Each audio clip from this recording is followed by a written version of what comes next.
Ya, Assalamualaikum warahmatullahi wabarakatuh. Selamat siang semuanya. Yang saya hormati Ibu Halimatus Sadiah, Mkom, dan teman-temanku semuanya. Terima kasih atas kehadirannya pada presentasi kami yang akan membahas mengenai cybercrime. Saya Tegariman Albar Sanji sebagai moderator akan memandu jalannya presentasi ini.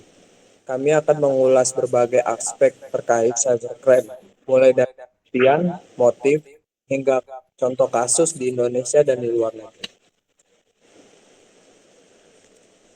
Perkenalkan, saya Tegarimani Albar Sanji dan teman saya Bayu Ade Wira Prastama. Lanjut, di sini ada latar belakang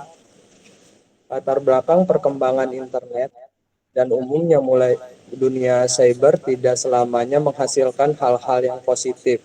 Salah satu hal negatif yang merupakan efek sampingnya antara lain adalah kejahatan di dunia cybercrime.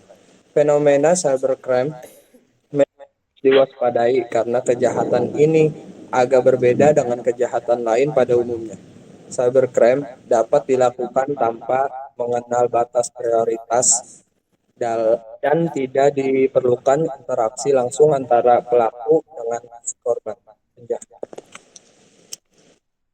sini ada rumusan masalahnya. Yang pertama, apa pengertian cybercrime? Kedua, bagaimana motif dari cybercrime? Tiga, apa faktor yang menyebabkan munculnya cybercrime? Empat, bagaimana cybercrime di Indonesia? Lima, bagaimana motif dari cybercrime? Enam, bagaimana cybercrime di luar negeri? Pengertian cybercrime. Cybercrime adalah tindakan pidana kriminal yang dilakukan pada teknologi internet atau cyberspace, baik yang menyerang fasilitas umum di dalam cyberspace maupun kepemilikan pribadi. Secara teknik, tidak pidana tersebut dapat dibedakan menjadi offline crime dan semi offline crime dan cybercrime. Masing-masing memiliki karakter sendiri.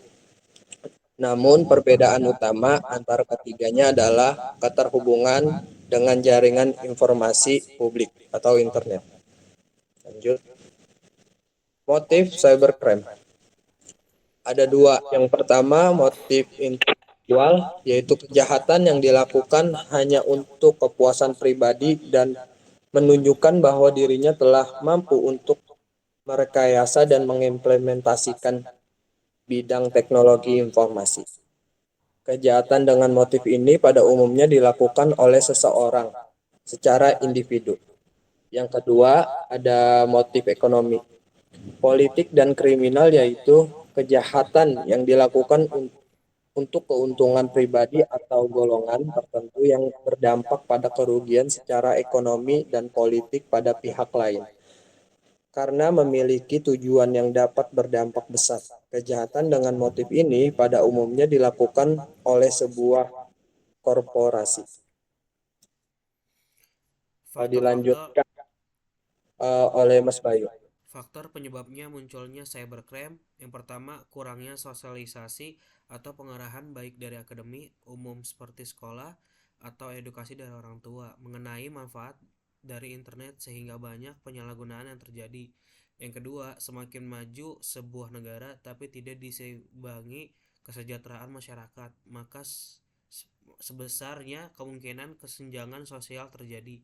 Yang ketiga, makin maraknya sosial media, media elektronik, dan media penyimpanan virtual atau cloud, sehingga membuat manusia menjadi terganggu akan akses internet di dalam kehidupannya.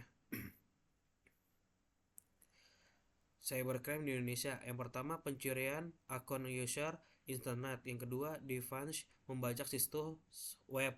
Yang ketiga, probing dan port scanning. Yang keempat, virus dan trojan.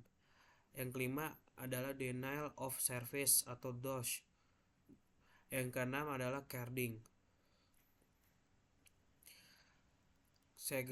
Cybercrime di luar negeri. Yang pertama, eh, Amerika Serikat. CCIPS bagian dari Departemen Kehakiman yang menangani kejahatan komputer dan pelanggaran hak intelektual serta memberikan panduan hukum dan penanganan cybercrime. NIPC Badan Pemerintah yang melindungi infrastruktur kritis negara dari serangan cyber seperti jaringan energi dan komunikasi.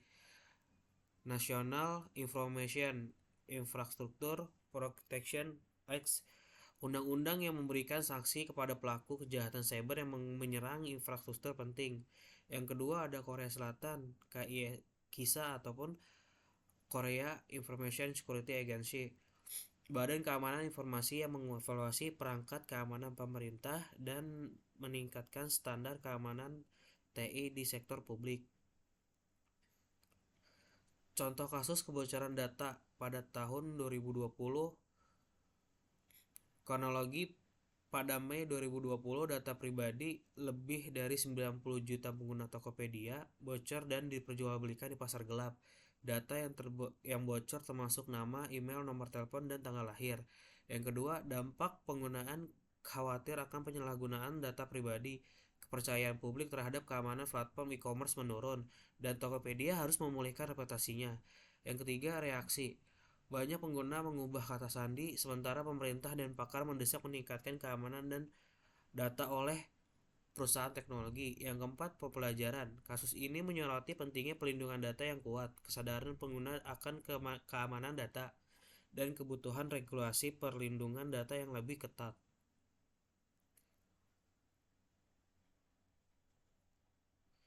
Kesimpulan dari makalah ini menyoroti bahwa cybercrime merupakan salah satu ancaman utama di era digital yang berpotensi besar merugikan individu, perusahaan, dan negara. Kejahatan cyber memiliki berbagai bentuk seperti pencurian data, peretasan, dan penipuan yang sering kali dilakukan tanpa batas geografis dan beresiko tinggi terhadap keamanan privasi dan ekonomi. Kasus pembocoran data di platform besar seperti Tokopedia menunjukkan betapa pentingnya sistem keamanan yang kuat untuk melindungi data pengguna.